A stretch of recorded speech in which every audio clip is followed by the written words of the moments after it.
Programa Palavra Espírita. Oferecimento: Sociedade Espírita Estudo e Caridade Lar de Joaquina. Odontologia Lauda, o implante que se transforma em sorriso. Guzzi Cook, Casa Criativa, agora juntas para lhe surpreender ainda mais. Sociedade Espírita Luz e Caridade.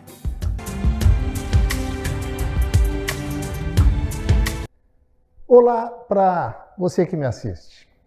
Você sabe que de alguma forma o homem surgiu na Terra.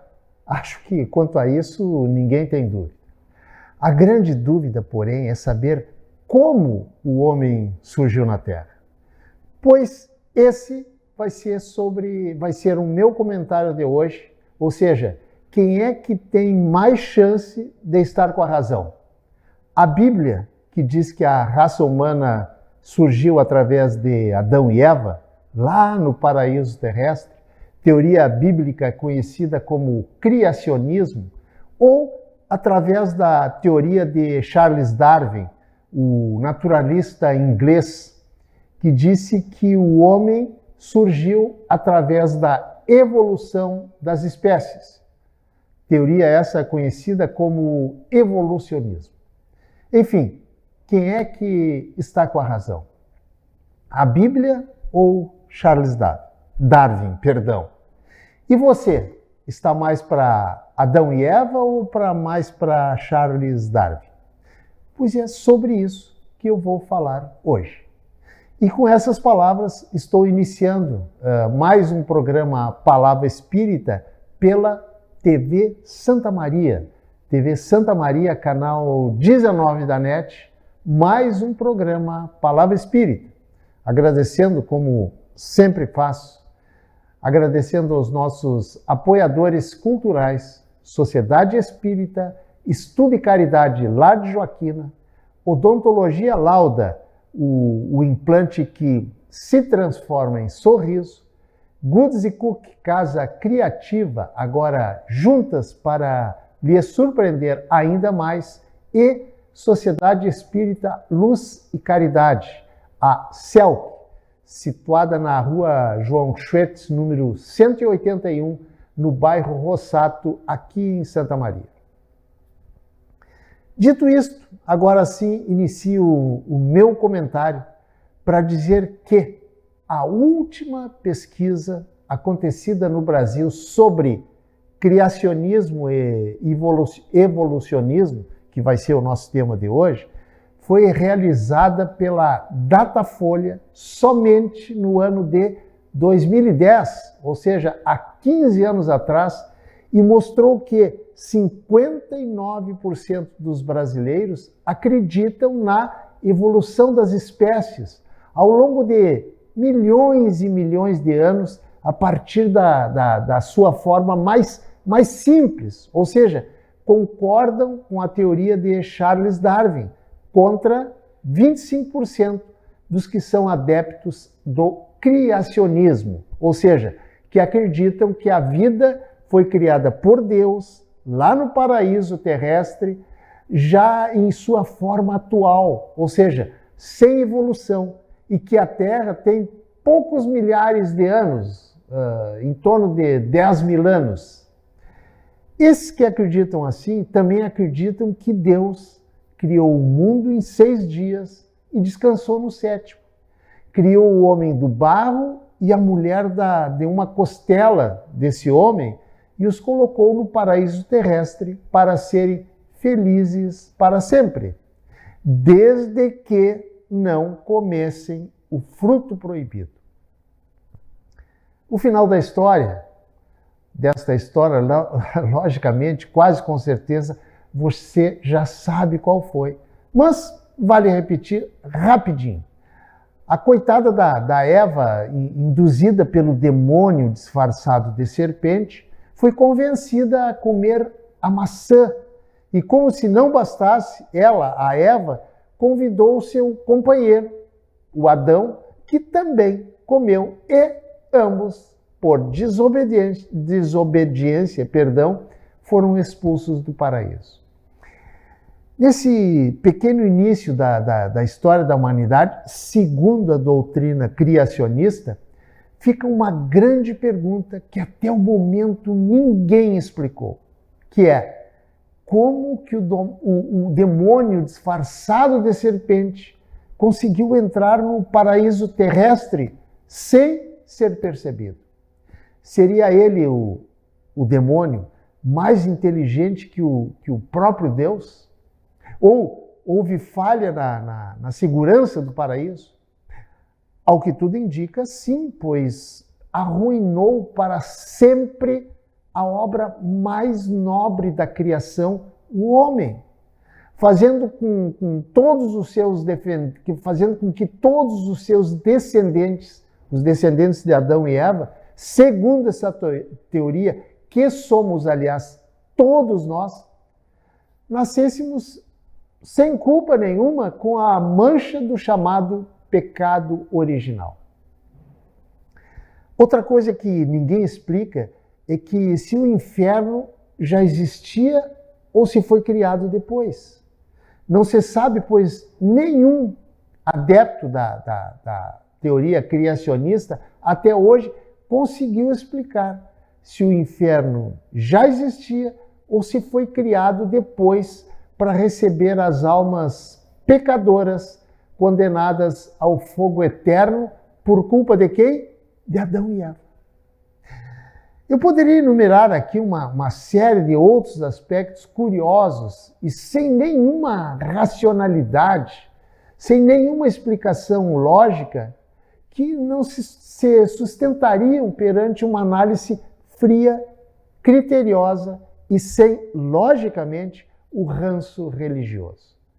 Aliás, essa questão sobre qual das teorias está certa é uma questão, é uma discussão que se arrasta ao longo dos tempos e sabe-se lá quando é que vai ter um fim. Aliás, se é que vai ter um fim.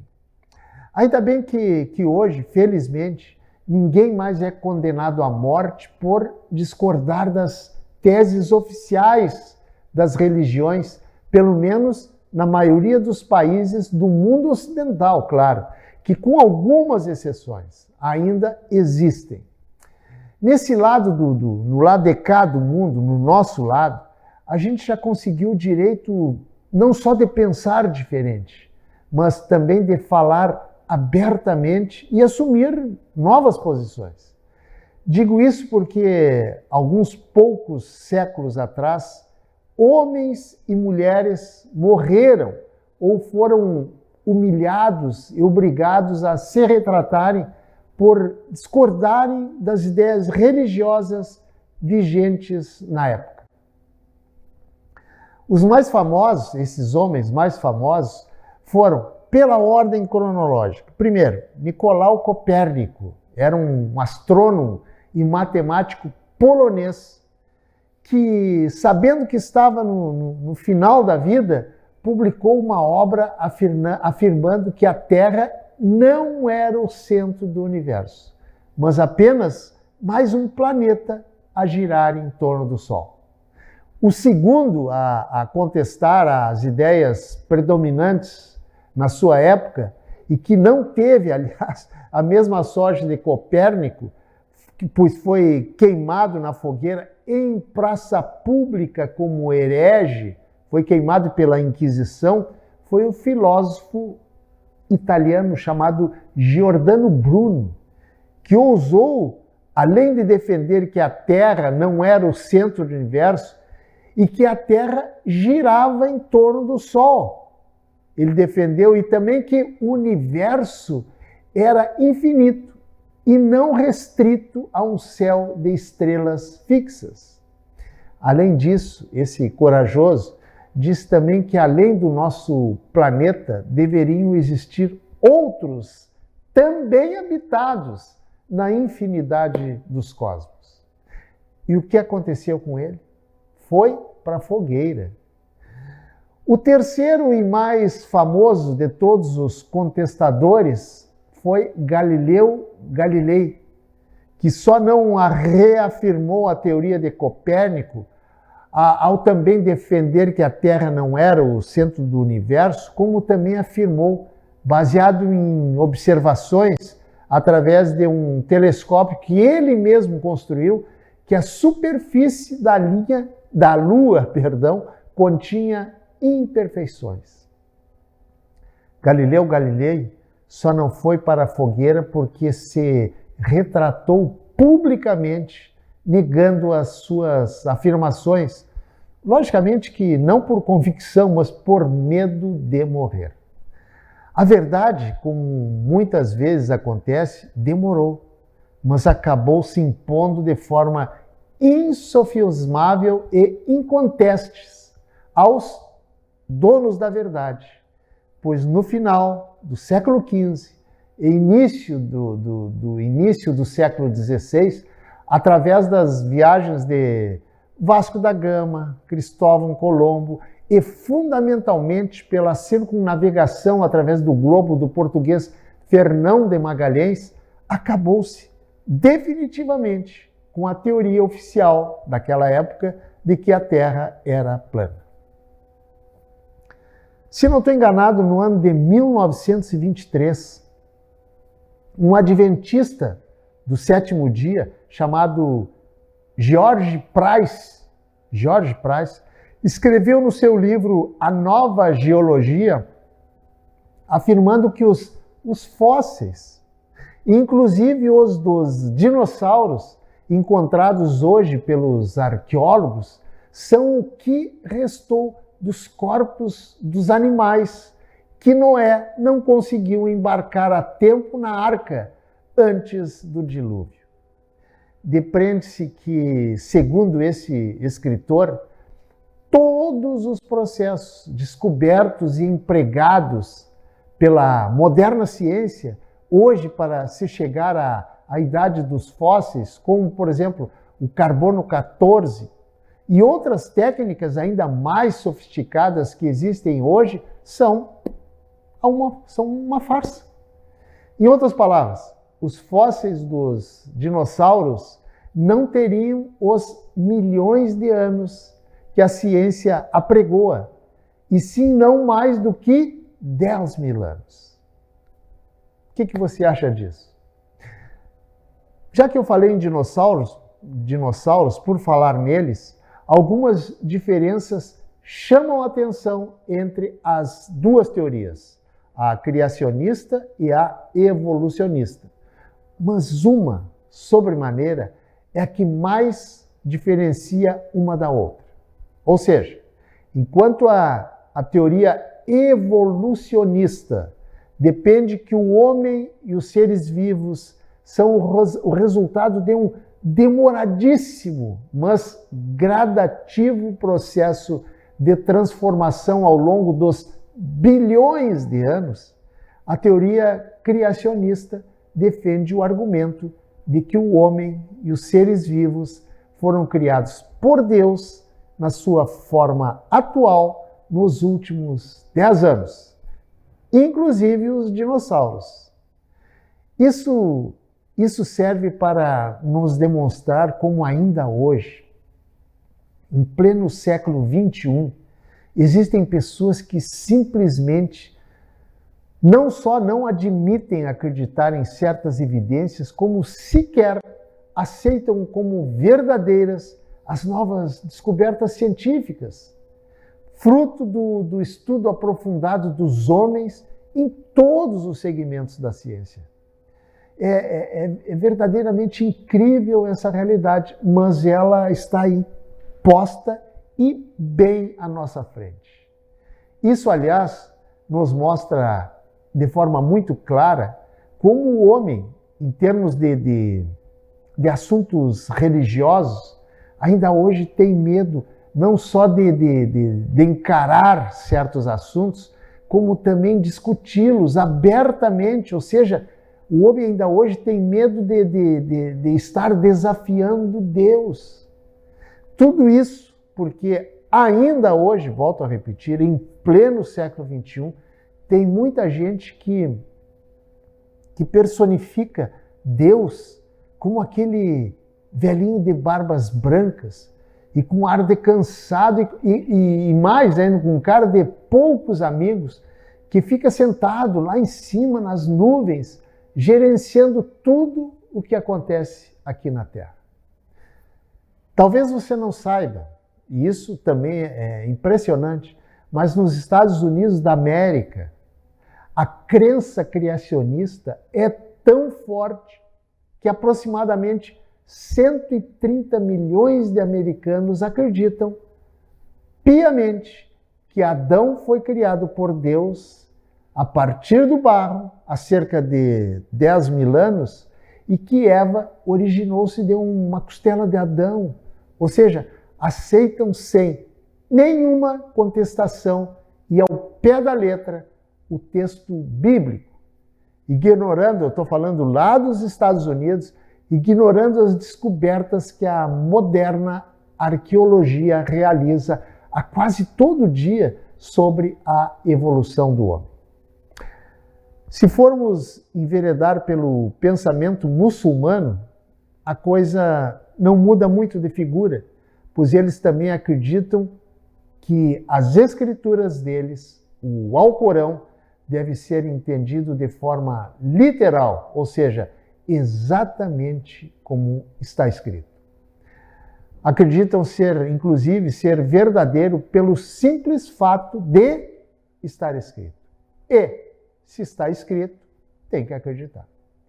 E mais, as normas escritas no Alcorão são universais, ou seja, valem para todos os homens, independentemente de qualquer conotação nacional, étnica ou religiosa.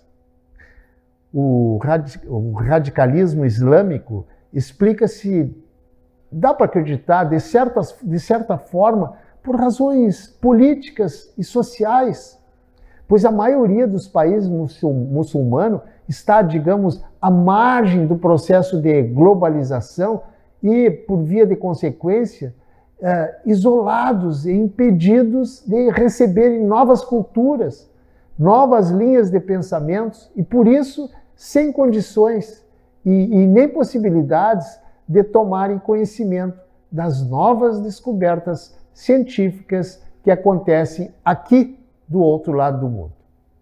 Por esse motivo, até admite-se esse radicalismo islâmico, mas essas desculpas não servem para o mundo ocidental, onde somos todos livres para pensar, examinar, analisar, investigar, duvidar, concordar e até mesmo discordar.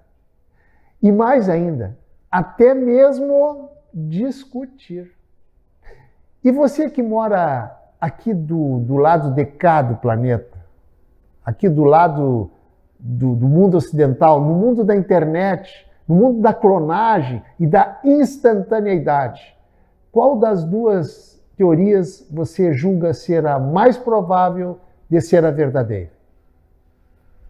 A criacionista de Adão e Eva ou a evolucionista de Charles Darwin? Não esqueça que pensar e raciocinar não são pecados. E nem Deus ficará zangado se você discordar daquilo que ainda hoje ensinam a muitas das nossas crianças. Pense nisso. Muito obrigado, um abraço e até o nosso próximo encontro. Tchau. Programa Palavra Espírita. Oferecimento: Sociedade Espírita Estudo e Caridade Lar de Joaquina. Odontologia Lauda, o implante que se transforma em sorriso. Guzzi Cook, Casa Criativa, agora juntas para lhe surpreender ainda mais. Sociedade Espírita Luz e Caridade.